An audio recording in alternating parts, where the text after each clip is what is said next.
Welcome back to the Head, Heart, and Boots podcast. I'm Chris. And I'm Brandon. Join us as we wrestle with what it takes to transform ourselves and the businesses we lead. Oh, what'd you think? I don't know, it's kind of serious. Should we laugh? Chris, how are you, sir? I am well. I jumped in there quick. I was like, You didn't want me taking no, that I didn't opening. want you sliding in, and Yeah. that's all getting out of hand. Yeah. I thought today as an episode, let's just go right into our airport experience where the guy told me my mustache looked stupid and I was overconfident. Whoa. You want to just go into that Hey, one? before we go into that story, though, let's talk about our sponsors. We did have an airport incident, and I really thought, I don't know if I really want to go there, but it was kind of funny. I think How's that for a show? well, in the opener? interest of getting real, I think that it'll give some insight into you. And I mean, people have probably a mental image of you throwing a keyboard down the hallway. Those that are At least like, one or two people. Yeah. loyal fans, right? They Yeah. probably remember that story from a previous episode. So Let this me, would add another bit of color. Let me fix my stupid mustache. Yeah. Fix your stupid mustache. Let's hit our sponsors, man, because we love them. Let's give them some love, Let's and do then it. we can And then get you can tell started. the story. Yeah, I'll tell it. Okay. Why Your not? mustache, it gathers a lot of attention when we're in an airport. Both positive and Both. other. Clearly, yeah. I think up until that moment, we didn't know that there was another side, but clearly there is. Oh goodness. All right. So first of all, let's no, we got to get serious. We're doing ads. That's right. We love our first sponsor, CNR Magazine. Literally. For us, like CNR is Michelle. Now Michelle is obviously in her ambition. She's grown the team. They've got just a powerhouse group of folks that are putting content together. They're scooping all the great interviews. If you want to know what's going on in the industry, like follow CNR. Yeah. And certainly follow Michelle as well, Michelle Blevins. She's just a powerhouse. She's a very entrepreneurial leader. And ever since she's taken over CNR is everywhere. It's everywhere in the industry. She's at all the key events. She's interviewing all the key people. She's on top of the M&A. She and her team they put out great content. They work and I think hard. the other thing that I appreciate is she also provides a platform for restorers and industry leaders to share their experience and share their knowledge. I mean, That's it seems like every single week there's great articles coming out that are actionable. And so yeah, can't recommend it enough. If you're not familiar with CNR, which is kind of hard for me to believe that there's somebody out there in the industry that hasn't heard of it. Yeah. Get familiar, right? Go follow them on LinkedIn, go subscribe to their newsletter on their website. Check out some of the articles that Brandon and I wrote there. Of course. And you won't be sorry. I mean, if that's a new thing for you, go discover CNR. Yeah, for sure. All right. Liftify. Zach Garrett, super fun getting to know he and his staff. Even more fun to hear the success that our clients are having as they continue to deploy their team with their Google reviews. So Liftify.com. Liftify is essentially an automated system to go out and get you 5-star reviews. Once you finish a project and you wrap it up and your client's happy, these guys take over and they go to work for you to make sure that you can get recognized for the value that you brought your client. And in return, that value is huge for you and your organization in terms of SEO, organic search.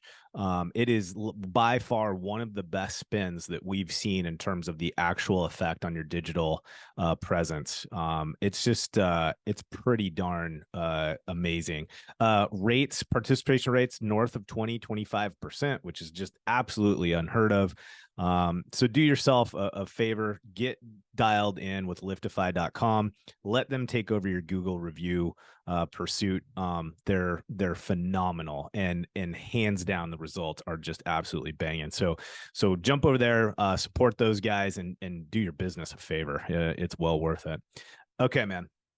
So we weren't going to talk about this. I just thought it would be kind of interesting. Just sprung this on me. Yeah, it's just kind of funny. I don't even know if there's any value whatsoever. Maybe anger management. Were we coming into Denver? Gosh, where were we? Yeah, I think we were coming into Denver. Did we already have a problem with the flight? Probably. Like every trip. Yeah, like every trip. I'm not going to dime out United Airlines and how shitty our experience has been with them. But, Wait, that's not true. I just dimed them out. We've had mixed experience. Mm, Sometimes they've been okay. very helpful and accommodating. That's fair. And then other times, No, that's fair. That's yeah. a much more non-dramatic way to explain our experience with There's flying. plenty so of far. drama in the story. Holy cow. Plenty of real drama. Okay. Yeah, just for giggles, I guess, for pure entertainment. Okay. Yep. This is how it went down. So we are on a plane. I believe our flight's already been delayed. We're already kind of frustrated. This is at the tail end of a week of travel, which I always get a little whiny and complainy towards the end of that span. And I don't know why people do this, but we're sitting in our seat. The plane is just now stopped and folks are just now standing up. So think about what your experience is on an airplane. It's a tube. There's only so much room to go anywhere. One way out. There's only one way out, and there's the group, all the participants on this flight have just stood up, and there's this dude that is pushing his way down the aisle and ends up stopped right next to me. So now his ass and his elbow is like at face level, right?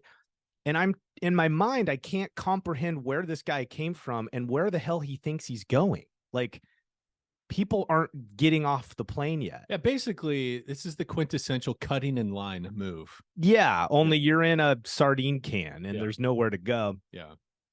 So I think if I remember correctly, I asked him, is there any reason you need to get off the plane before every single other person? Like, are you trying to catch a flight? And he just stared at me. Oh, yeah. I was right next to it. Yeah. He just looked at me and he goes, what did he say? No, but it's cool, right? Yeah. He's like, it was kind of like hey, bro, but it's all good, right? Yeah, it's cool, right? Yeah.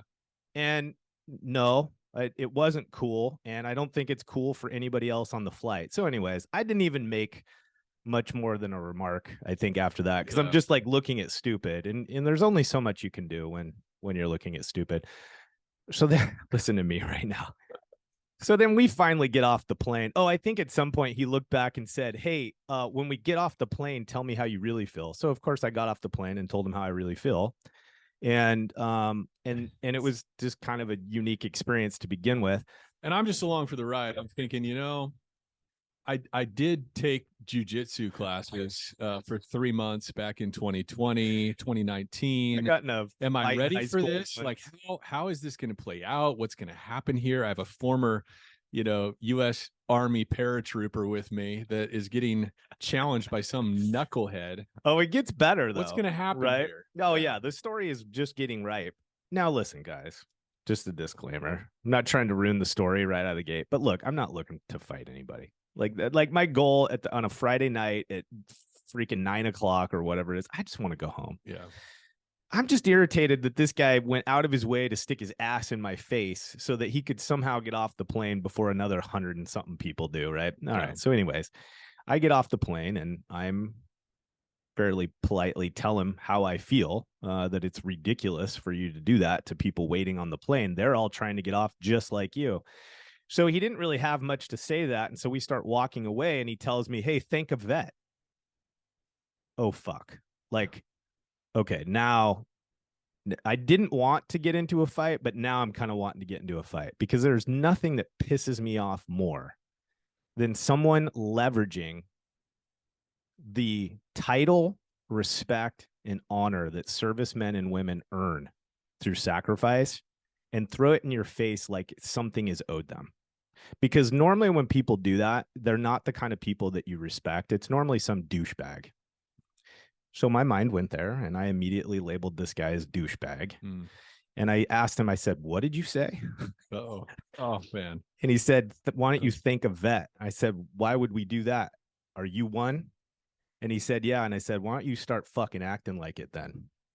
I think that was pretty much my words. Pretty sure. I think it was pretty close to that. Yeah. Anyways, he was not happy with that. And at some point he turned to me and said, nice goofy ass mustache. You're clearly overconfident. I think that was after he told me his MOS was something to do with administration or something. I don't know. Okay. So long story short, we let it go. We didn't bust his lip. We didn't fight, but I just share that with you so that you all know. Clearly not everybody likes the mustache. That was the moral of the story. That was the moral of the story. And the moral of the story is don't cut in line in front of Brandon on an airplane. Dude, just be respectful of the people around you. I think part of this was we were having a very difficult time on our flight path back from where we were, which is a normal. So we were like starting out, not in the greatest headspace. Right? Nope. Yeah. No, I was frustrated. This guy clearly had something to be frustrated about besides his own. Stop it, Brandon. Okay, I'm stopping. Yeah, I like sharing stories like that because I think they're like halfway entertaining, and it is. I think there's something a bit. I was thinking, man, you thought we were going to get it. Oh, I just thought this might turn into a fracas, and then somebody's going to catch it on their cell phone. And I was kind of ready, and I'm not going to lie about it, dude. My self restraint had started to slip pretty heavily. Your fight or flight was activated. It was kicking in, and I was really enjoying mentally in my mind what it was going to feel like to open that guy's face up. But we didn't. We didn't. It all worked out. It was fine. He went home, whatever he does at home, and he's now cutting in line successfully somewhere else in life. So there we go. Okay, dude, let's move on. Hopefully that was somewhat fun. I'm glad you told everybody how you really felt about it. I thought you were going to hold back. Oh man. Yeah, no, that was filtered. That was totally filtered. Okay. All right. Serious business here. You and I recently on a Friday, Floodlight Friday. I can't wait to hear how you integrate this FFL. Okay, here we go. Yeah, no, I don't know that the fight scene's coming back or the lack thereof. All right. So, anyways, recently, Christopher and I were kind of ping-ponging a topic that I believe is really relevant for all of us right now. Like most of us are in this space as we look at our business, and we're about to start embarking on or executing on a new strategic plan for 2023, right? And if any of you and your businesses look like ours or any of the folks that we work with, there's a strong chance that change is in the future, right? So growth requires change, expansion, right? People that are doing M&A projects right now, you're merging in new teams and brands and attitudes. There's just this core thing that happens when we grow our business or try to refine our business or make it more healthy. It's change, right? At the end of the day. Yeah. And the reality of it is that people don't like change for the most part, right? There's some folks that like, they can't wait for change. Yeah. But in general, the masses get uncomfortable with change. And so I think my goal today is I want to chat a little bit about some of the strategies that we can deploy within our organization to help change actually happen and hopefully have change happen in a way that's healthy and people get excited about. And granted, I know that these are ideas and theories. We've seen them work. We've deployed them. We've helped people deploy them, but people are people. Yeah. And this can be a challenge no matter what we do and how well we do it. But I think if you practice some of the things that we're going to chat about today, I think it'll make the process more enjoyable, more healthy at minimum. Right. So, okay. So here's kind of broad strokes. I'm going to throw some outline here, Chris, and then let's see if we can kind of start stapling on some parts to the core there. So there was a couple of things that I caught in my mind. So one is key leaders. Okay. Just as a topic, influencers. And I think the other thing is a vision message. Those to me are like, if I was just purely going to look at some outline items, that's kind of where I wanted to hang. And then I know you're going to contribute significantly to that. So let's start at the top of the org. Actually, no, before we get there, let's unpack some of the things that people are experiencing that makes change hard. And I know that a lot of us have been through these types of things before, and I think in general, everybody goes, yeah, change is hard. People don't like change. Okay, good. But let's get under the surface a little bit and start identifying what really motivates people to be fearful of change. What is it basically that drives that dragging of the feet and the things that we experience? One that I've seen that I don't know is as obvious as some of the other things like afraid of change, right? One of the things I've seen is we get personnel that over time have created their value statement of themselves based on the knowledge that they have and the current things they do. Right. So you get tenured folks on the team. They've had a role. They've done it well. But they have a rhythm. They've got a system. It doesn't require as much from them. They can do a lot of it on autopilot. Yeah. And they may be like the only person that has that skill set or that knowledge base. They may be everything goes through them in this particular chain, right? Or this particular process. And there's value that they get from that. It makes them feel important. It makes them feel like they're needed. It makes them feel as if we don't have a choice, but somehow to take care of them and keep them on the team because we can't lose that skill set, in quotes. And so when you begin introducing the idea that that role is going to shift or change, we're really taking the thing that they believe creates value for themselves and we're putting it into question. Right. Yeah. The reason I think it's important to understand it at that level is we need to know why people are putting their feet down, because a lot of times we think it's because they aren't very competent or they're just not a team player. They're not a team player. They don't care. They're lazy. They're self-centered, whatever. And those things can all be true. Oh, sure. Just like they can be for us. Exactly. Yeah. But I think it's good for us to remember because it begins to shape how we deploy change. Sure. And how we interact with our team in it. Instead of this, just do as I say because I know it will work. Yeah. If you understand that people might be dragging their feet because they're afraid that this new role will not make them valuable any longer, right? That's important because if you think about the emotional need attached to that, and the fact that you're trying to ask them to modify their behavior, it looks different when the thing that they're trying to do is preserve their value, right? That's different than I just don't understand your idea. Yeah. Okay. Yeah. So that was one. I don't know. What do you have? Maybe another one where it's like just not the total obvious, right? Well, yeah, I think that identity piece is huge. I think too, there's like a quality of life that they feel is threatened. Yep. Where like that scenario you described, I think it's a really familiar one for a lot of people is you've got somebody who's got incredible field technical knowledge and they are the go-to person. And in my experience, a lot of times as a business, you'll make accommodations for somebody like that you won't for other people on the team. Yep. Because they're so valuable in these certain areas. In fact, I can think of a client right now who has a situation like that where it's very difficult when you've got somebody who's very experienced, their field knowledge is very valuable. You're inclined to let them get away with certain things. You relax standards in certain areas to keep them on the team because you feel like you can't lose them. And then you start to introduce change. You start to introduce a new system where maybe that skill set or that talent isn't as much of a requirement. Yeah. We see this happening with estimating. I know. Yeah, it's the first thing my mind went to. It's like when somebody's been a career estimator, they've gotten to a really comfortable place where they understand the tools, they understand the landscape, they understand all those things. And now you start to take away, or it's the value of that role starts to erode thanks to technology and all the other things. Centralization, these remote estimating hubs that are forming all over the country, all that kind of stuff. You start to, instead of them reacting as, sweet, a new opportunity to grow, instead it's like, shoot, there goes my kind of this cherry 8 to 5 kind of role where I know exactly what's required of me. I know which corners I can cut. I know how to I've got this whole lifestyle dialed in. Now I'm potentially going to have to put more effort in, all that kind of stuff. I think 100%. It's a lifestyle fear too. Yeah. How much more is this going to demand? Yeah. I've got this good thing.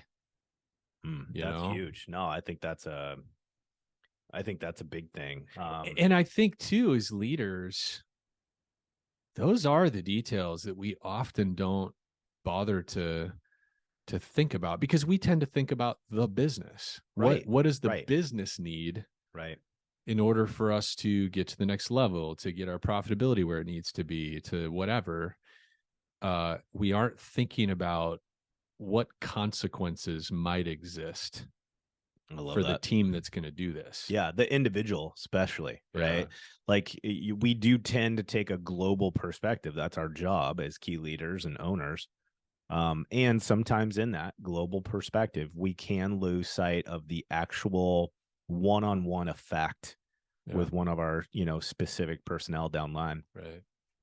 Yeah, I think that's a really good one. I think again, just and everybody knows this one is just that fear. It's the fear of the unknown. And essentially, I think what's a little bit unique about this that sometimes we don't always give credit to, it's not necessarily just the fear of what is unknown. It's actually the stories and assumptions that we begin to About make the unknown. Yeah. about the unknown, right? And so it's almost safe to assume, like it's never safe to assume, right? But if you're going to assume something about instigating change in your organization, I think the one safe assumption is the fact that people will build a story.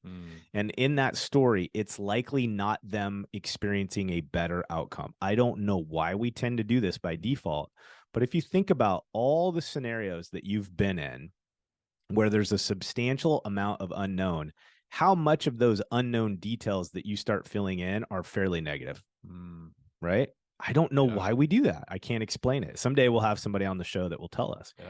But that's happening. And so I think that part of the reminder that we want to address or think about as we get down in it is it's not just the fear of the change.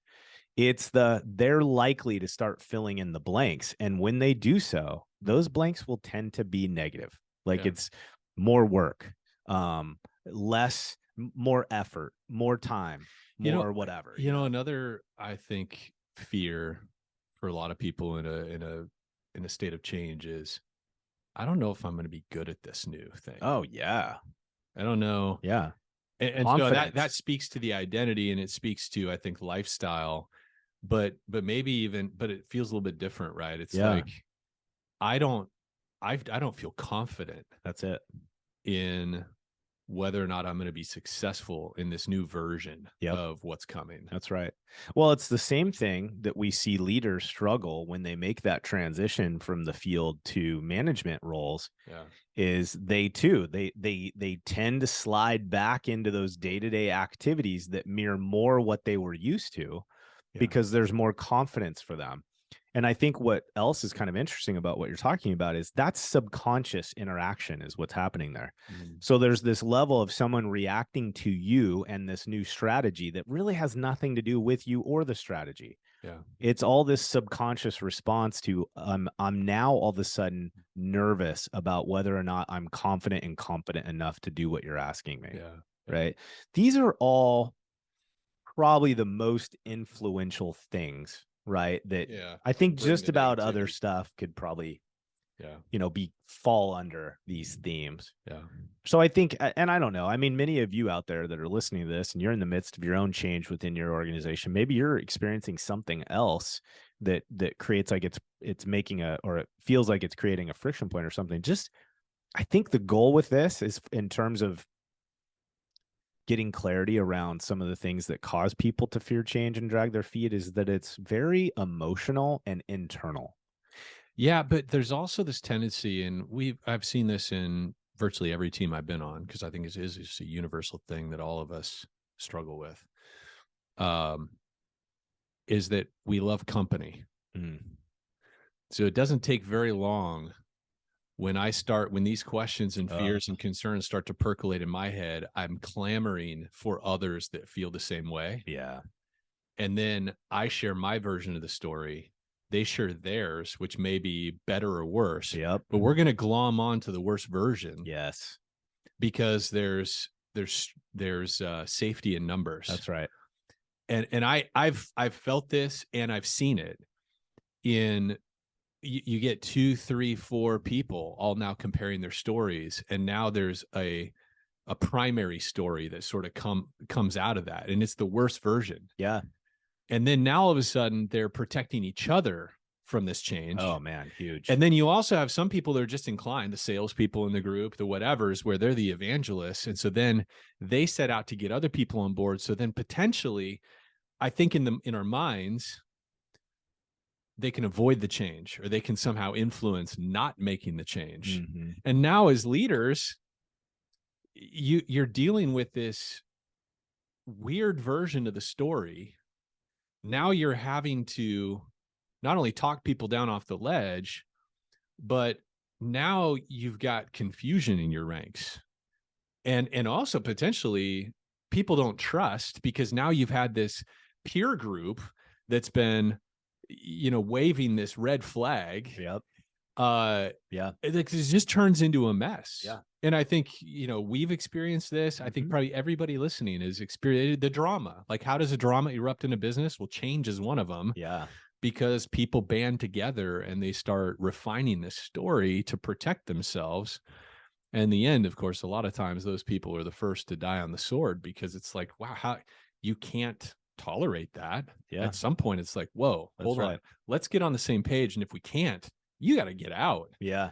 because we can't navigate this as a business with people working against, Yeah. That's right. the Yeah. benefit, the Almost health of the company. intentionally sabotaging or whatever. Right. And it's all out of fear, Yeah. you know? I think that's the key, is that we've talked about this in other relationships in terms of employee employer and things like that, how you get into a cycle where it almost becomes a self-fulfilling prophecy. Oh my gosh. That can happen. We see good people not make a transition when a company's changing, because we just didn't manage that change well. And so this friction begins, this story begins to unfold, and then they begin to continue reading our actions and the way that we're interacting with them as support of this misaligned story they've created. And in return, we end up getting frustrated and ultimately forcing them to make a choice. And then right? to make it worse, sometimes our idea or our change initiative is really flawed, and our people see it. And so there's a real there's a reason behind the pushback. And I think I've certainly made the mistake at times where I doubled down, I dug in my heels on rolling out that change, and it just got worse and worse, because it was like everybody knew that this was a bad plan except for me. And it's almost always because I'm disconnected from what the consequences are going to be. What is the effect? How is that going to change the workload? Does my team even have the capacity to implement something like this right now? Yeah. And that's difficult to know as a leader sometimes, what the capacity of our team is. And so then you roll out this thing. So what's the solution to this? What are some ways that we can not find ourselves stuck in that? Yeah. Because I think cesspool? kind of what you're turning to is it's this proactive thought process and strategy that we deploy in order to affect change in the business in a way that's healthy. So I think the first one is, as a key leader, let's say this is a GM or a business owner, right? That identifies there's some change that we need to put into the business. A lot of times it's systemization, it's process adhesion, it's these different things. Yeah. Well, let's begin sharing that strategy and bringing our key leaders in to help influence it. Here's what we mean by that. So if you're a GM, let's get our department heads in that first layer, right? And I know a lot of you think to yourself, well, duh. Okay, well, that's great. If you're in the camp where it's duh, good. You're halfway there. Yeah. For the rest of us that are more normal and human, there's a real strong chance, especially on the entrepreneur side of things, you're a doer. Like, you just get in, adapt, overcome, figure it out, right? Like, that's what makes you a successful business person and entrepreneur. Yeah. We got to slow the road enough to make sure that the vision of how the rest of our team is affected by this is processed. Yeah. And so, kind of like what you were talking to about, there are people on our team are closer to the field, closer to the nuts and bolts of how we do what we do, that are seeing things that maybe it's been a while and we don't see it as clearly anymore. Right. This happened to me as a GM, as I started to move up the ranks. It just got to the point where my experience in the field, the time that I was able to give that gets smaller and smaller. And so my real connection to the field does not come easy. I have to intentionally go pursue it so that I remain connected to the aftermath and the effects on my team. So anyways, by us first getting our key leaders in, there's a couple things that you do. One is, you probably hired these key leaders for a reason, i.e. they're not just like you. Yeah. They may have natural strengths and experiences that are different from you. If you're smart, that's what you have, and that's great. And so their vision or their sight to help add color to your perspective is critical. Yeah. But also, you can't do these lifts on your own. And so it's really important that we get a department head or a team lead engaged, because it's going to be vital for them to help in the lift. We talk about this all the time, the idea of leadership plays this role almost like a Wi-Fi repeater in a big commercial building. There's the signal that starts at some central point somewhere, or some main point. It gets passed down these 100-foot hallways, and at some point there's a repeater that grabs that signal, re-amplifies it, and fires it back off again. And the purpose of that is so that you don't lose signal strength. It's so that that bandwidth remains the same throughout the building. And I think our leadership, we need to think about it the same way. There's a massive distance between our top line leader or business owner and our downline field staff. And if you don't put systems in place to create a repeating and a re-amplification of that message, what gets sent out to our teams will only be marginally as good as it started, right? Bandwidth will deplete, right? The strength of that message will go down.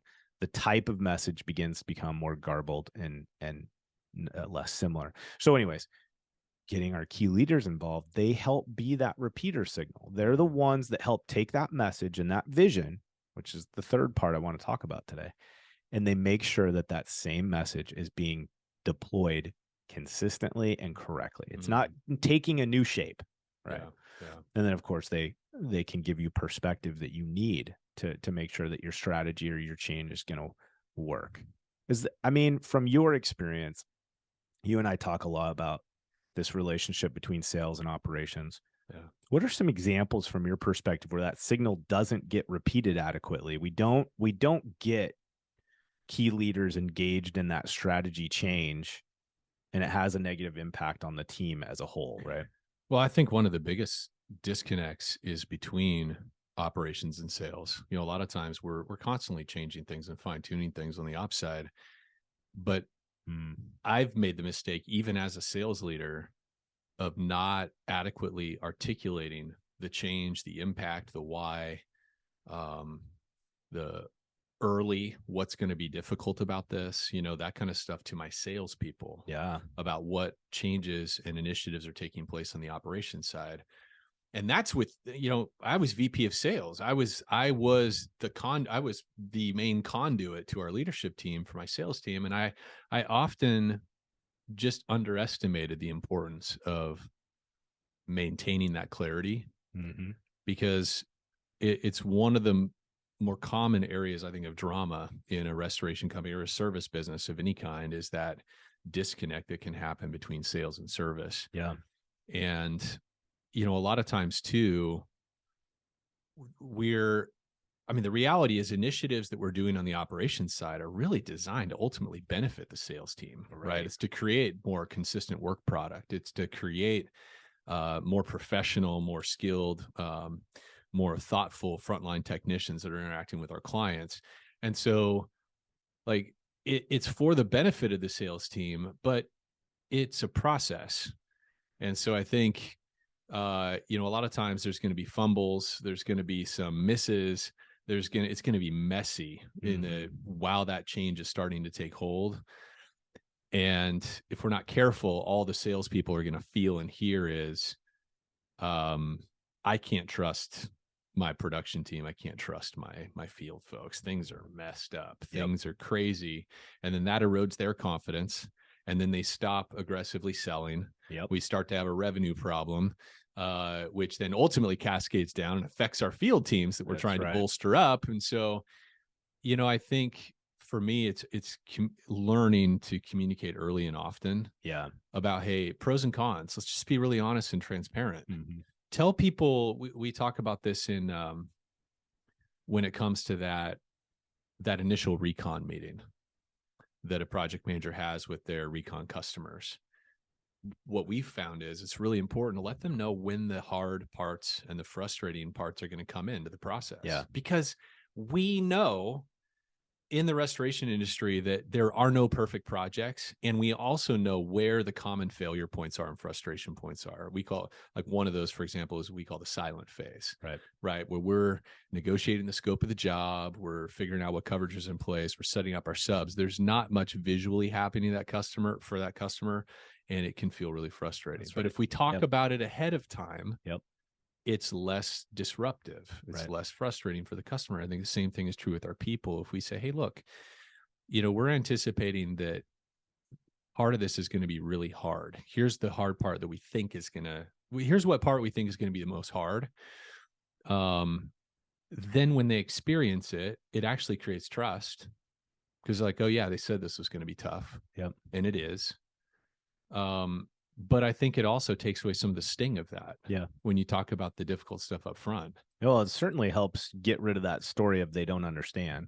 Yeah. Right. Like if you don't convey that message and they experience that, that's the first reason they pull the ripcord. Yeah. And even I think getting into how is this going to be hard for you? Mm-hmm. So when we talk about massive sweeping changes that are happening in the estimating side of the restoration industry, it's like sitting down with that person and saying, look, here's where things are going. What do you make of that? Yeah. What do we do? Yeah. What parts of this do you think are going to be challenging for you or a growth area, and just getting really honest about it. Like, I think so often when we're anticipating a difficult reception, rather than us being more explicit and more transparent, we're kind of trying to round off the edges of the hard stuff. Yeah, that's true. Or we're trying to, we soft pedal the challenge that's in front of us. Yeah. And I think in my experience, that nearly always backfires. Yeah. When I soft pedal the negatives, the cons, it always backfires, whether that's in the expectations we set for a client or what we communicate to our people. I love this. So I'd like to come back to this piece, because I think what you've started to tap into here is this is the toolkit, right, for communicating effectively through change. And so I want to come back and really hang in that pocket for a bit, because I think you started to scratch the surface, but there's a lot more for us to chat about there. Yeah. Okay. So we kind of start at the highest level and we're saying, hey, it's critical. Get your left and right managers in the room and come up with this strategy. And I would say slow your road a little bit. Even if you've got a lot of time and grade, you've been around the block a handful of times, your strategy is probably sound. Good for you. Yeah. But let's still do the practice of bringing my key leaders in and getting their perspective. And I think you alluded to something really powerful, and that is, how many times do us as operational teams completely forget the value of bringing our sales team in and talking about the operational changes that are underway or that we're strategizing over? Like, there were times I had to be careful that I didn't get, halfway into a strategy conversation when you're not in the room. And it's not a value statement of you and my relationship. You just think about it, ops people. Yeah. You just get in this space where ops is ops, sales is sales. They probably don't care. There's probably not a lot that they can contribute. It's so whatever. far from the truth. It's just not true at all. Yeah. In fact, it's actually quite negative. Yeah.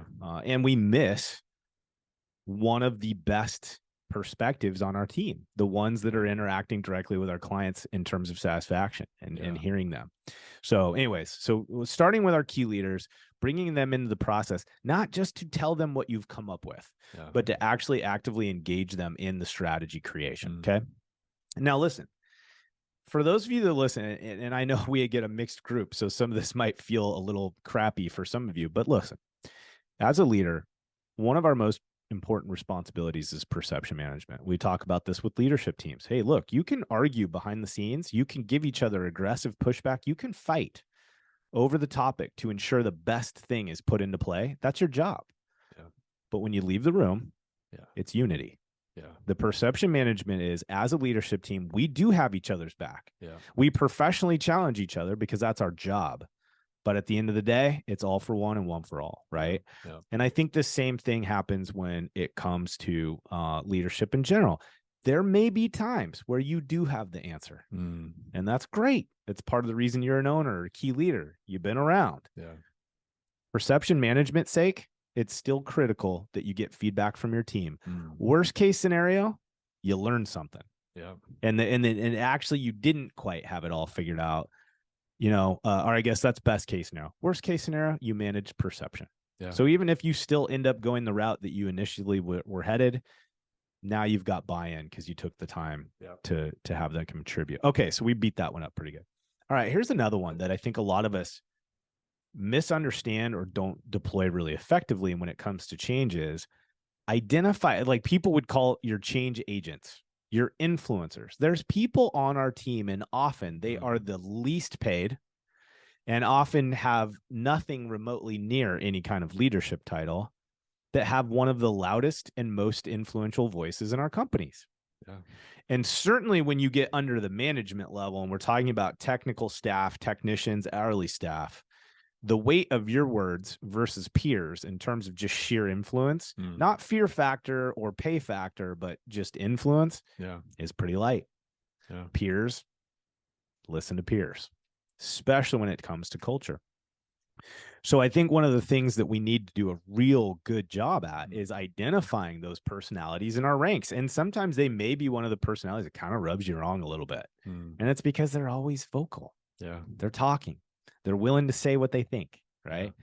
Now, what's interesting is watch how your people respond to these folks. If you just have a loudmouth on your team, don't pull them into this process. Right. We're talking about those folks that have respect. They are balanced. They can do what they say. They put up, right?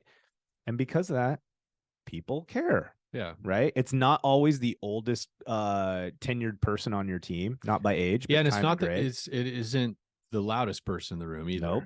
And in fact, a lot of times it might be in publicly one of your most quiet players. Yeah. But when they have 3 techs surrounding them at a job, who are they paying attention to? Yeah. Right. Yeah. So identifying these folks, and here's what's really powerful. Again, going back up a tier and our key leaders. When we bring our key leaders in and we're mirroring this kind of connection and conversation, who's best prepared to tell you who the influencers are on your team?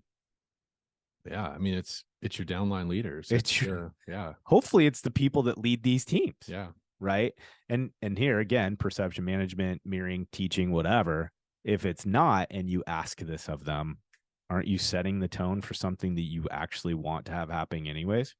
So if you bring them into this process and you say, guys, talk to me about your influencers. Who are the people on your team that peer-to-peers watch, they pay attention, they respect. And if they can't answer you, you're already setting the stage. Yeah. Like, hey, this is something you need to be able to do, right? So anyways, identifying those folks and getting them engaged. And here's something that's really powerful. I've seen our teams do this. I've seen other teams do it, and it's very, very effective. And that is, let your downline leader, okay, again, I'm a GM, whatever, COO, whatever you want to be, okay? I'm going to have a department head approach somebody on my team about, right, their role, their influence. And then here's the best part. I'm going to actually have them set up a meeting with me. Okay. I want this person, this downline influencer, to be guided into my office. And I want the stage to be set that, hey, this person's an influencer on our team. They're important to us. They have value. We wanted to bring them in and have them talk to you directly about this strategy that we as a leadership team have been talking about. Small modification to your approach with a huge impact. Huge, man. Think about that. The boss could use your help, man. Right. And think about what you just set the tone for. So this is why I like this kind of stuff, because it compounds. Yeah. So you have a department head that talks to their employee and says, hey, I recognize you. I see value in you. I appreciate and value your contribution so much. I actually told the big boss, and the big boss wants to talk to you about this. Yeah. They roll in the office and you set the stage with, hey, I've been talking to Larry, the MIT manager, about you, and man, he has been going off about your level of contribution and how the team respects you. I want to personally ask you to help us with a strategy that we're talking about deploying as a team. Can I run that by you and get your feedback on that? Holy shit. That's all I got to say. Yeah. That is more powerful than anything you could do in a 12-month cycle. 100%. Right. And this is not hard. It just requires us to think about it and do it intentionally. Yeah. Slow down long enough to manage perceptions and bring your team on board. So these key influencers, they're really important, and we have to find them throughout the organization. So just like we're talking about a repeater message, you've got to do the same thing. We need to find ranks in the MIT side, on the recon side, on our sales side, FS, contents. We have to find 1 or 2 people. And actually, the more people you can find, the better. right? Yeah. But the reality of it is there's always one or two in each group that kind of stands out. So bring them in. Okay. So we've identified, we get our top line influencers, our top line managers engaged in this strategy. Mm-hmm. We go then and identify these peers, these influencers amongst our ranks, and we ensure that we have representation on all facets of the business, admin, right? Operations. And then what do we do is we start casting vision messaging about what we're trying to do, what we're trying to accomplish, and where we're going. And you started to touch on this. I wanted to just pause you long enough. So now let's get into that. Okay. So we identified who needs to contribute to the process in order for us to be successful. But what are some of the ways we begin to communicate this in a way that's effective, that builds trust, that builds commitment, even before it's really launched, right? Even before we really get to see the results? Well, I think, and this is for me, it's one of the hardest things to do, is to not commit to that initiative until I've done all this work.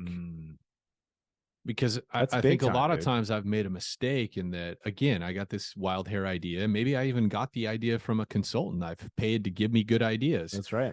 Right. And I can have a tendency to just jump on it. You and I are both a little bit this way. Jump on that idea, run with it. Let's do it now. I can commit very quickly. Yeah.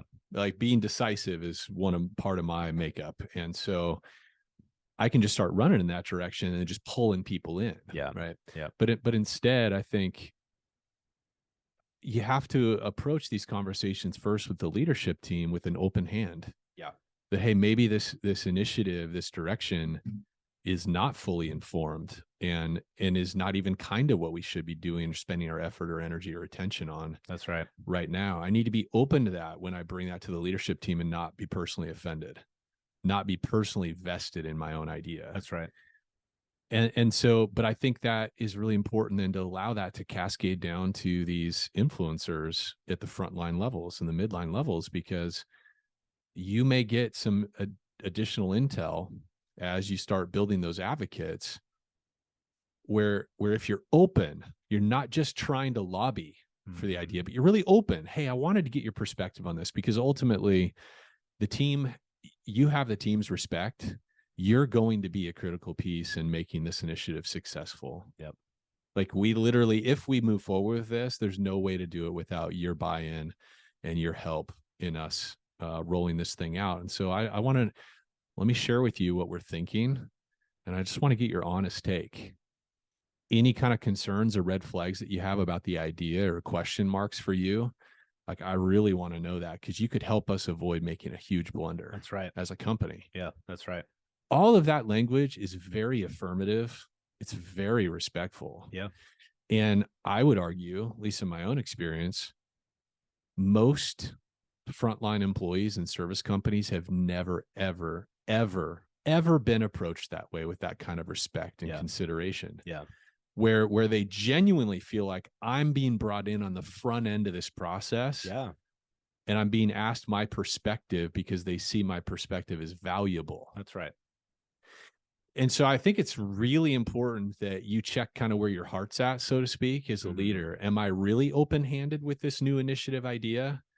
Or am I just lobbying to get people to do it? Yeah.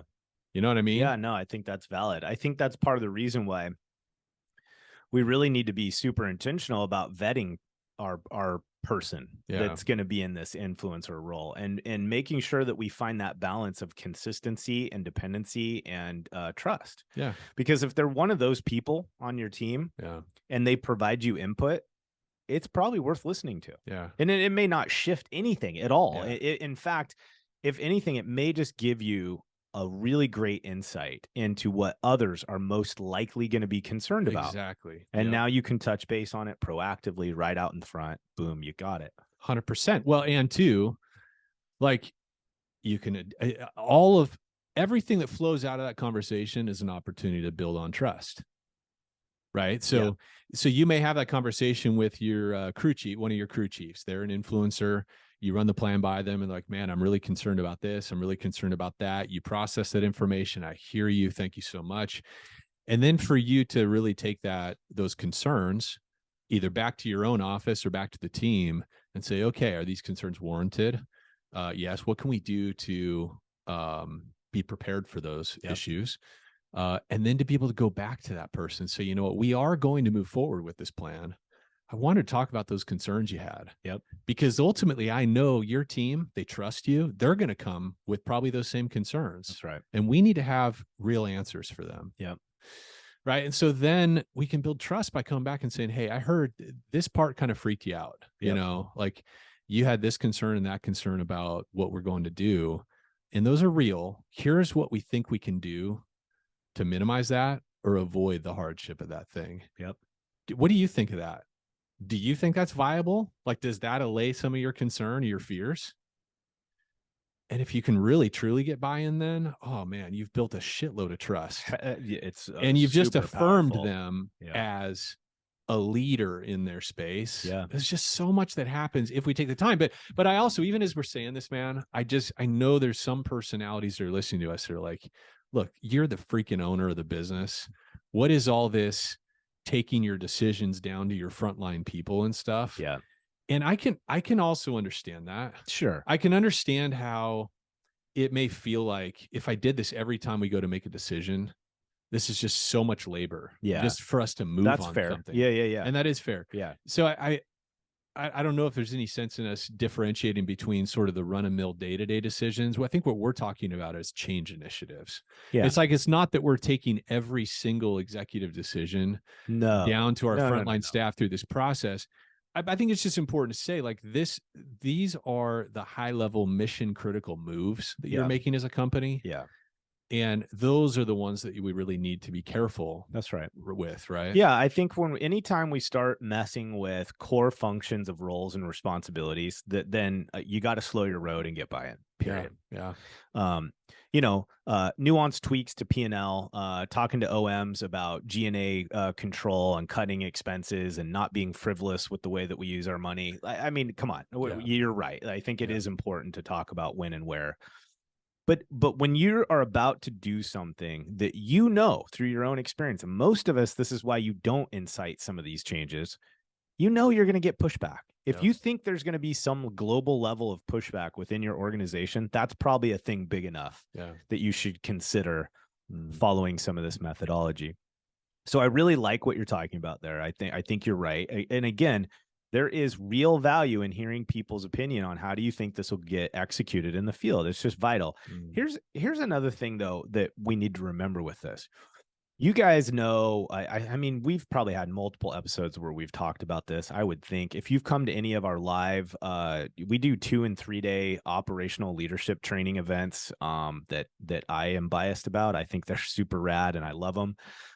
Anyways, one of the areas of that we really explore is kind of these core buckets of areas, I guess, that key leaders need to be spending their energy. And when they're doing it well, the result that we get is what we want. It's in alignment with our strategy.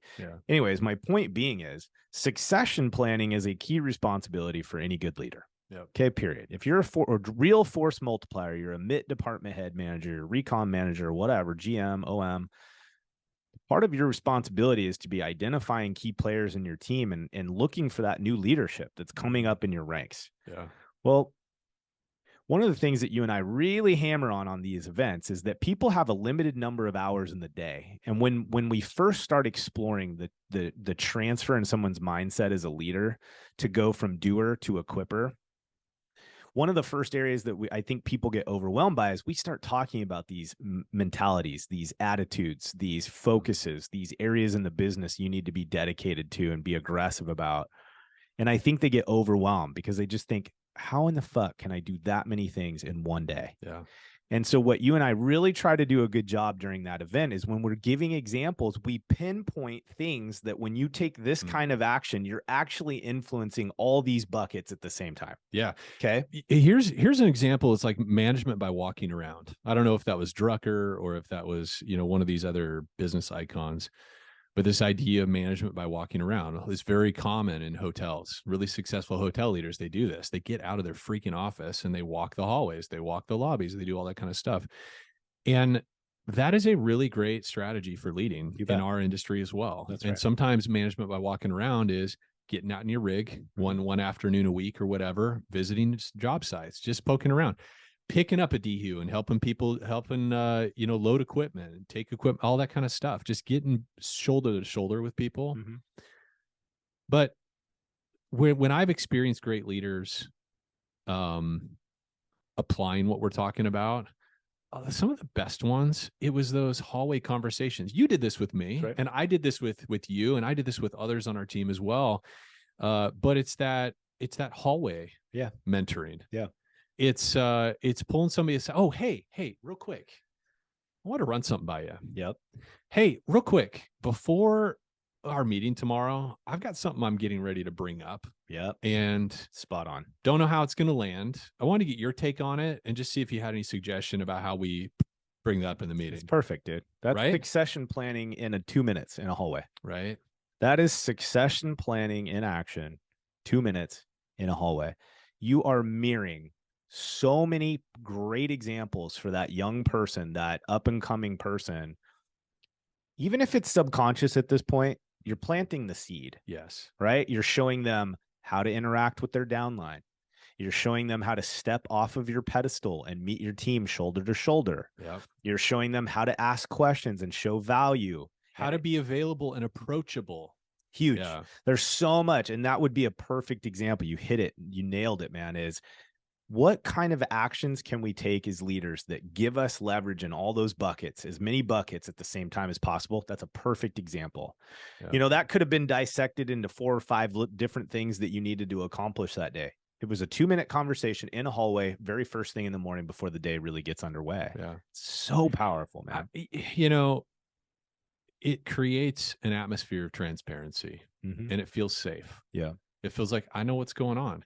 We were just talking with a very senior executive in our industry, very highly compensated, very effective at what they do. And we were talking about values and so forth. And they said, the money's going to be there when you're operating at a certain level and you're successful and you're effective in it. He said, but really, all I care about at this stage of my career is transparency and trust. That's right. And this person is a very senior leader, right? They're accustomed to being either at the top or near the top of the pile.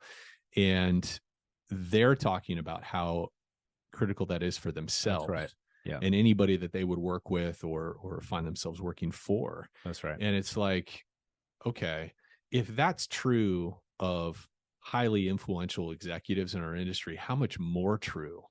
How much more necessary is transparency, even though our people don't always articulate it to us? That's right.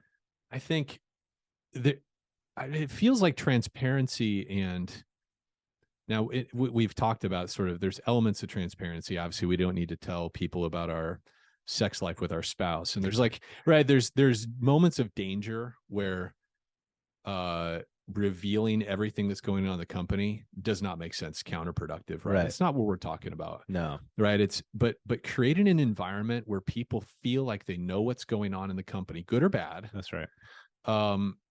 So that they're not going to get surprised or look like a fool, or end up flat-footed and getting, blindsided by stuff. No, I think that's perfect. Yeah.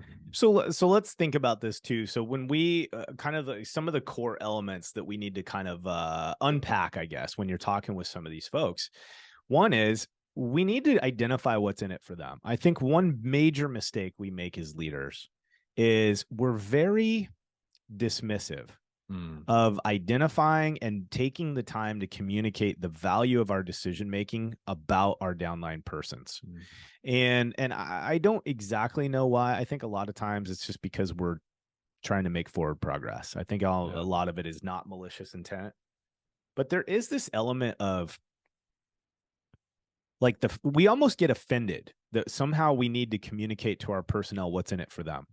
Because we want this idea that they're so committed to the brand and the mission that they're going to do anything in their own personal best interest is meaningless because they're all in. I mean, let's be honest. I mean, how many of you are doing that right now as a top line leader in your organization? Are you all in just purely for the legacy of it? Maybe if you're the owner. But outside of that, probably not. Right. But I think there is also one angle on this is what's in it for them, I think sometimes we make the wrong assumptions about what the win is for our people. Okay. It's like, here's an example, right? Let's say we're rolling out a new comp plan for our project managers or estimators, Sure. right? Okay. And we're introducing a lot of new upside. But the outcome of it is that it's going to be a more rigorous role, right? They're going to have more file volume, or there's some aspect to where it's like, yeah, this is going to from a 40 to 50 hour week, or 50 to 60, or whatever kind of thing it is. But you're going to make a lot more money. Well, the assumption we could make is, well, holy cow, these guys will be able to make 25, 30% more money on this new system, this new program. Sure.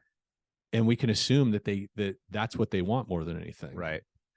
And of course, if we present it, hey, here's what's in it for you, you're going to make a bunch more money. And instead of posing it as a question, here's what we think this change is going to produce. Yeah.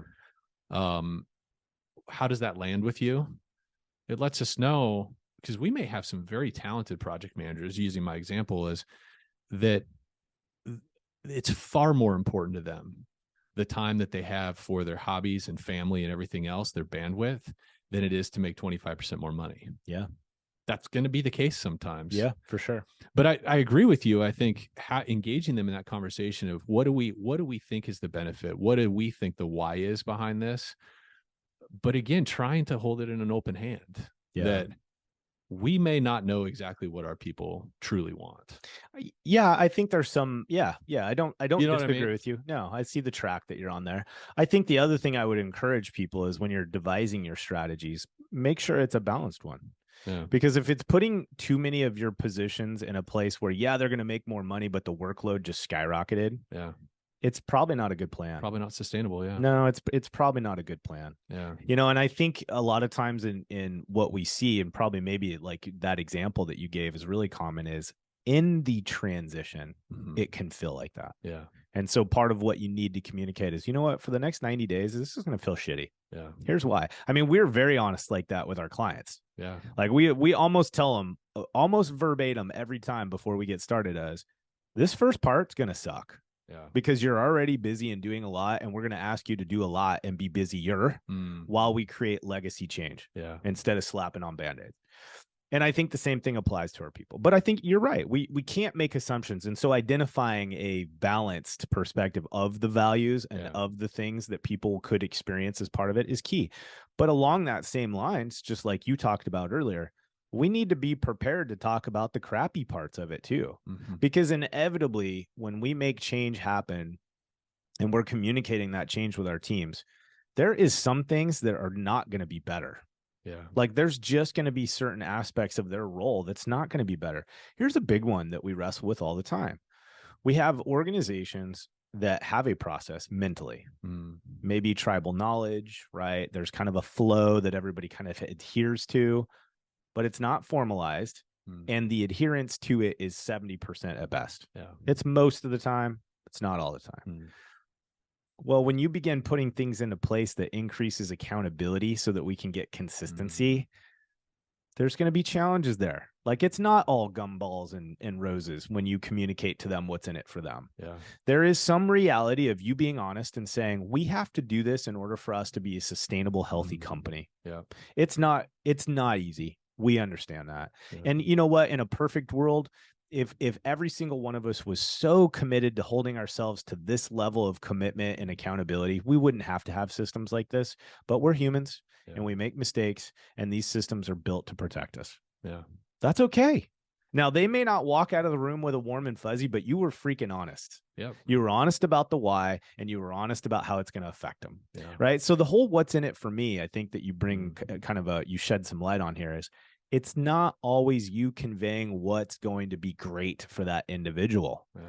It's more this hierarchy of, or this overarching theme of, communicate how it's going to affect them, period. Yeah. So that they understand. They don't fill in the blanks with worst case scenario. Just touch base. What's going to happen? So I think that's a good way to think about that. Instead of, it's what's in it for them. Let's say what is it about them, right? Yeah. Like what will affect them in the process. Okay.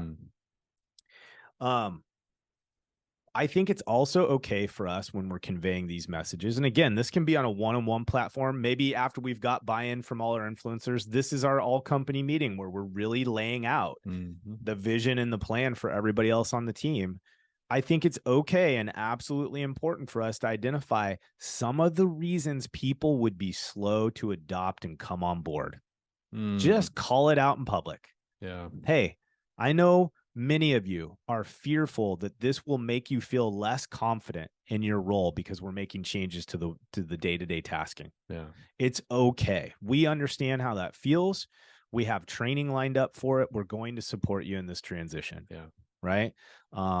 Hey, we understand that some of you, this kind of shakes up the routine that you've grown accustomed to. And there's going to be some learning, which is going to require you to stretch a little bit. And it may make it harder for a while. Yeah. Again, we're here for you. We understand. We're going to give proper time for us to make this transition. It's okay for you to feel that. It doesn't mean this is not going to work. Yeah. It's just call the stuff out. You know, the other thing that comes to my mind too is just the importance of repetition, frequency. Yeah. Right. There's just so many opportunities in our business on the sales and the operations and admin sides where the volume of situations and interactions that are always constantly coming at us is that presentation during the all company meeting, or that one-on-one in the hallway, or that the sort of conversation had with a particular department or team. It quickly gets forgotten. Yeah. It just, any individual interaction that we have in our businesses is just quickly forgotten. The repetition is so important. And particularly with your champions, right? Yep. You have a cadence. We should already have a cadence in place with your leadership team. It's a series of leadership meetings you have every month, or your production meetings.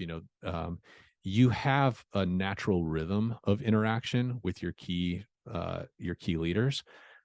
But we have to remember to go back to these influencers and continue to engage them throughout the change process. That's right. That's huge. Like we have to, because inevitably the change process is not going to go as well. Yeah. As we envision it. It never does. It never does. And it's not one and done. It's not one and done. And yet really quickly, even our best influencers, if they are not stewarded, if we're not checking in and we're not maintaining that conversation, they can start to fall prey to the groupthink and some of the negativity that starts emerging, because it's harder than any of us thought it was going to be. That's right. And I think that's one of the biggest mistakes I've made is I'll have those, what were really great one-on-one conversations with influencers on my team. And then I'll move along and get so consumed in the implementation that I forget that they're one of my key implementation partners. That's right. And instead I can go back into, I'm the implementer. I'm the guy moving all the levers, and, or our leadership team, we're the ones doing the real work. And it's like, whoa. It's hard to do the work unless we have these influencers helping filter, helping clarify on the day to day on the ground, because inevitably that new process or whatever it's inevitably going to throw a monkey wrench somehow in our frontline people's day. That's right. And when that happens, they're going to complain and feel negative about it. Yeah. And the moment people start to complain and feel negative about something, a story starts forming. Oh, and here we go. And now people glom together on their lunch break over cigarettes. And it's like, okay, now we have a little cancer that started growing, That's right. I think it's interesting you said that, because I this probably is a pretty solid place for us to wrap things up. But so along with what you're saying, I think there was a great example actually that you're in the midst of experiencing with a sales team. We won't go into details, but you have someone who is being an influencer. They're being a champion of change, and it's not bullshit. They're experiencing the benefit of the new strategy, and they're being vocal about it. And you've done some coaching to leverage that. And so I think that would be a great example for you to share. But before you get to that, here's what we have to teach people how to be an influencer. Yeah. So they've naturally done it by their character and who they are and how they carry themselves. Awesome. Yeah. That's the foundation. But then we have to be intentional about communicating to them, how do they be a positive change influencer for this transition? Yeah. Right. We have to teach them, hey, examples. It might be, hey, in the ranks, when you're out this week, Okay. And you start hearing the buzz after the all company meeting and we make the announcement the following week, you're out in the field and you hear some negative buzz. This is going to be hard, but I need you to step in and be a voice that promotes the positive sides that you're seeing and or experiencing. Yeah. Be a voice of reason. It's okay. Yeah. And we need to be aware of that means that for some of our people, this will be the first time they're being asked to be somewhat confrontational. And I don't mean that negative or aggressive, but when you don't agree with someone's opinion, for most of us, that feels like conflict. Yeah. Right. And so just being honest about that. But I just think that's critically important. It's just like, you know, establishing coaching cultures within our companies. We can't just want it and we can't tell people we want them to do it. We have to teach them what doing it looks like. Right? Hey, here's a little tip on that. So one of the questions you can ask your influencer is, what do you think are going to be the objections from the rest of the team? What concerns do you think your teammates are going to have around this? To find out ahead of time. That's good. Because then we can help load that person's lips with non-confrontational responses. Hey, you know what? I totally get that, man. But listen, from my perspective, you know, I think even though it's going to be hard for a few weeks, I see this thing work, you know, like we can help kind of coach them on how do you respond, and or getting them to articulate for you. Just giving them the chance to think about it before they're on the spot. Exactly. Right. How do you think you'd respond to those concerns and objections? That's great, man. It's so true. And I think it's just part of this is just remembering to be human. Yeah. You know, I think it was either in our live stream this morning or earlier in this conversation. I think we can just inadvertently slip as leaders, not into an asshole mode or evil mode, but we can just slide into this thinking of our team as parts of the business. Yeah. We can just subconsciously, we can just sort of let go of some of their humanity as a person that maybe has a brother, a sister, kids, wife, spouse, like just has all the things in life that we have. And we can just start to see it as a game a little bit. You know what I mean? Sure. And so I think by instead really seeing them as a person and being curious, hey, what do you think is going to happen when we do this thing? Yeah. What do you think are going to be the most common fears or concerns your team members have? And if that stuff comes up, you're at a job site 2 weeks from now and people are grumbling about or just afraid, what do you think you'd say to them? It's huge. Based on what I've shared with you so far, right. You know? Yeah. Doing that before it's the audience is in front of them and they're in that corner. Yeah. Right. Is just, is vital. Hey, so this example, you know which one I'm talking about, right? Oh, of course. I think it's a great example. Yeah. So if you just give us the kind of abbreviated thing of what you experienced. So we have a team right now and I'm really proud of them. And those that can are part of this team, they may hear this and that's fine. You know, we're working with a multi-site team that predominantly has been really referral partner based, or what we would call smiles and candy route based. And knowing them, I think they've done a really great job of that part. Like they're good at that. It's classy. The route sales business. Yeah. They're not your typical smiles and candy, just glad handing people. I mean, they've taken a pretty strategic approach to it, but now as a company, we're really shifting towards, okay, how do we figure out this commercial sales and get those operations out? And it's requiring a lot of behavior change. Yeah. You know, we're introducing a lot of strategy and kind of new behaviors, some new accountability. And it's really neat as we've come on, there's been a handful of folks on the team that have they've been the first to grab onto it and be like, hey, I'm like, show some kind of interest and excitement. Like, I see how it'll work. And I've tried to do a really good job of affirming that and spotting, okay, who are my early adopters here, right? Yeah. It's not that the other people are off base or I'm anticipating a problem with anybody else on the team. It's just like spotting, oh, wow, that person's really quick to jump on board. That's right. How do I affirm that? And then, of course, as soon as I saw that, I reached out to those people and say, hey, look, here's what I see in you. I mean, this is my observation. The team respects you. You're really quick to take a new initiative or a new thing and just run with it. And I really appreciate that, you know? hey, I'm going to need your support. And the rest of the team's probably going to need your support as they implement this, because some may have a more difficult time making this transition than you. You That's know, right. are you willing to kind of play that role, kind of be a peer coach, you know? Yeah. Um, and then, is that cool? And is it all right too if I see somebody else is struggling on the team for me to pair them up with you? Would you be cool with that? And of course, 9 times out of 10, they're like, hell yeah, Yeah. because Like, they let's feel do it. respected, and it's Yeah. like they feel affirmed and they feel seen, right? Yeah. So, and what I've noticed start to happen is, as these sort of peer leaders have been adopting the system themselves, naturally, they have the right posture toward it, the right attitude. They're starting to see success. That's right. And it's been really fun to see in our group chat thread the peer leaders start to share out that success. Hey, I did that new thing we're doing, and I just got a sales meeting with so and so.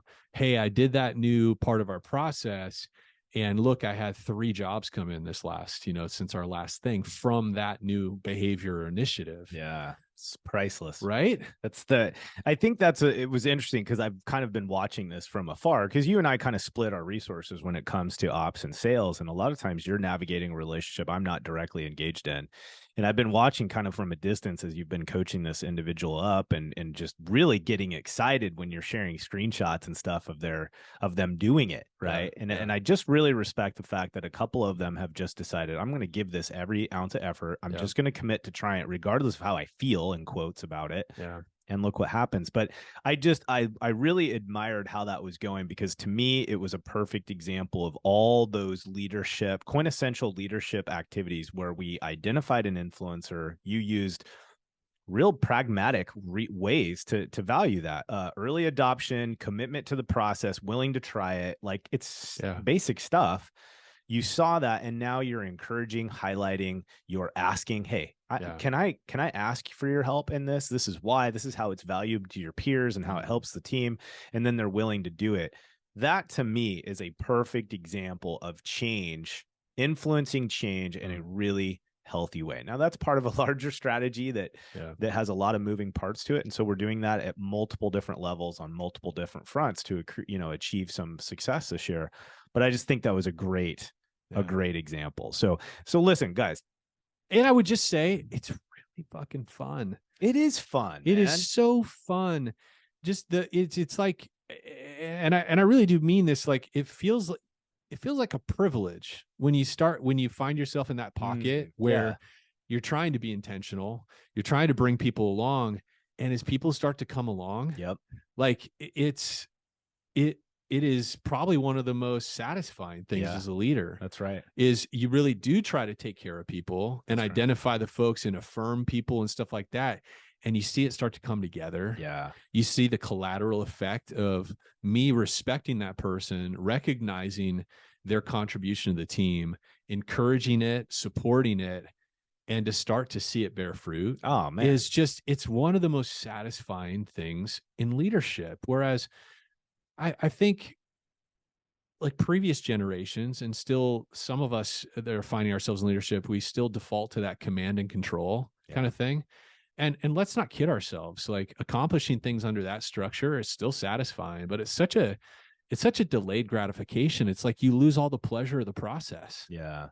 You lose all the pleasure of the process when you're adopting that command and control thing. But it's like when you're in this pocket of bringing people along, rather than forcing people or commanding people, you have all these really great moments of satisfaction of seeing people rise to the challenge, seeing people expand their influence in the team and within the company, and also just the own satisfaction for you, all these little wins. That's right. Yeah, no, I agree 100%. That's great, man. That's a great wrap up. So guys, in general, listen, if you're in the midst of creating change in your business, which there's just not very many of us that aren't, identify your key leaders, get them engaged in the process, get their input, their perspective, help them help you identify your downline influencers, those peer-to-peer influencers, the ones that are going to be the ones doing the work, executing on the new strategy. Get them engaged, and use this opportunity to mirror and practice that succession training and planning. where you're asking them to engage, you're loading them with strategy on how to influence their peers in a positive way. You're valuing them, you're asking them to participate and to help you build kind of the strategy that you plan to deploy. These are just great ways to make change feel very ugly, very frictionful, very difficult. And you'd be amazed, like, you begin to establish a company that's not nearly as fearful about change because they've gone through it now and they see what it looks like when all the folks in the ranks are playing a role to influence that change in a positive way. So, and listen, if, you know, like we always say, if this stuff adds value, if this is provoking, you know, some self-reflection in you and reflection on your team and stuff like that, if this has been valuable, please share it. Please. Yeah. You know, share it out on your LinkedIn, your Facebook profiles and all that stuff. That's right. But if this stuff resonates in the sense that, you know, you like this perspective, you feel like there's value in this, and you want to work with us on something like this, I mean, obviously, I think you can tell from the conversation, like, we are passionate about this. And frankly, it's one of the most satisfying parts of our role at Floodlight is just to be able to teach these things to people or help them assimilate them into their own businesses. That's right. This is a lot of the guts of our leadership workshop that we do. We're getting ready to do actually this next week. Yeah. And so if you're interested in bringing us in and being a part of this conversation with us, you know, just reach out, go to floodlightgrp.com, send us an email, find us on LinkedIn here. Yeah. DM us, you know, get in our DMs and we'll see if there's, you know, if we've got the right chemistry to do something together. But love it. Thank you for listening. Yeah. And we'll see you next time. Later. All right, everybody. Hey, thanks for joining us for another episode of Head, Heart, and Boots. And if you're enjoying the show, or you love this episode, please hit subscribe, write us a review, or share this episode with a friend. Share it on LinkedIn, share it via text, whatever. It all helps. Thanks for listening.